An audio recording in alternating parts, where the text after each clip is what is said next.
Yan ang para sa ating episode ngayon sa Accounting 101.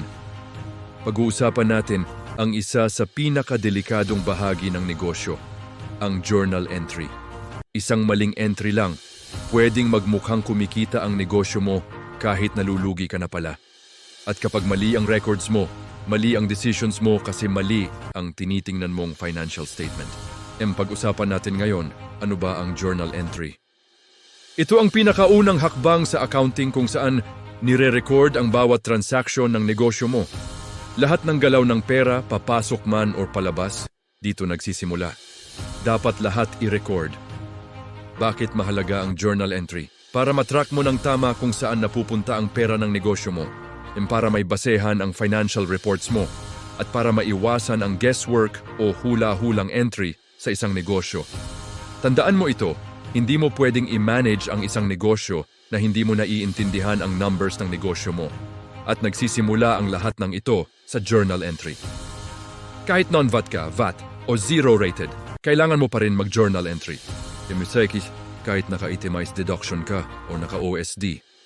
Required pa rin ang tamang recording sa books mo. Maraming negosyante ang nagkakamali. Akala nila kapag OSD, hindi na kailangan mag-record kasi multiply na lang agad sa 8% yung gross profit nila.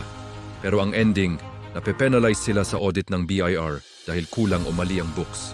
Kahit maliit na negosyo ka lang, or medium na business, or malaking kumpanya, kailangan mo pa rin i-record lahat ng transactions mo. Sari-sari store man yan, 7-Eleven, o kahit supermarket, lahat sila gumagamit ng journal entry para matrack ang pera nila. Example number 1, nag-invest ka ng 50,000 pesos na cash sa negosyo mo. Ang tamang journal entry dito ay debit cash 50,000 pesos, then credit capital 50,000 pesos. Ibig sabihin may pumasok na pera at tumaas ang ownership mo sa negosyo. Example number 2, bumili ka ng supplies na worth 5,000 pesos cash. Ang tamang journal entry dito ay debit supplies 5,000 pesos, then ang credit mo ay cash 5,000 pesos. Ibig sabihin ay nabawasan ang cash mo, pero nagkaroon ka ng assets. Example number 3, nagbenta ka ng serbisyo mo worth 10,000 pesos, pero hindi pa bayad si customer. Ang journal entry dito ay debit accounts receivable 10,000 pesos. Then ang credit mo ay service revenue 10,000 pesos. Ibig sabihin ay kumikita ka na, pero hindi pa pumapasok ang cash o bayad ni customer. Pero ito ang babala, kapag mali ang journal entry mo, mali ang profit mo, mali ang taxes mo. At ang mas malala pa dyan, pwede kang malugi ng hindi mo namamalayan dahil mali ang journal entries mo. Ngayon, tingnan natin kung may natutunan tayo ngayon. Quick quiz muna tayo. Sagutin mo ito. 1. Ano ang unang step sa accounting cycle? 2. Kapag tumaas ang asset, ano ang normal entry? 3. Kapag bumili ka gamit ang cash, ano ang mababawasan? 4.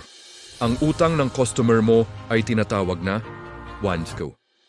Ano ang mangyayari kapag mali ang journal entry? Challenge. Ilan kaya ang tamang sagot mo? Abangan mo ang sagot sa dulo ng video. Baka magulat ka sa result mo. Reminder number 1. Huwag basta-basta mag-record kung hindi sigurado sa ilalagay mong journal entry. Reminder number 2. Laging tandaan, debit at credit dapat balanced. Laging may kabanggang credit ang debit mo. Reminder number 3. Maliit na error ngayon, malaking problema bukas. Either penalty man yan or wrong decision making. Ako si Coach JJ, your business, accountant, and investment consultant. Hindi lang ako nagtuturo ng accounting. Tumutulong akong palakasin, ayusin, at palaguin ang negosyo mo, small business man yan o medium business, from startup hanggang expansion. Pati na rin sa investment mo sa buhay. Comment down below kung anong topic ang gusto mo pang matutunan sa business mo. I-save this para may babalikan ka. Send this sa business partner mo. Message me for business consultation and promotion support. Follow, like, share. For more real business, accounting, and investment topics. Hindi lang ito theory, let's make your thinking big come true. Grind more king and queen of business. Hanggang sa muli mga kanegosyo. Ngayon ito na ang answers natin sa ating quiz. Ilan kaya tama mo? Number 1, journal entry. Dito nagsisimula ang recording. Number 2, debit. Dahil tumataas ang asset. Number 3, cash. dahil naglabas ka ng pera. Number 4, accounts receivable, utang ng customer. At number 5, maling financial reports at maling decisions.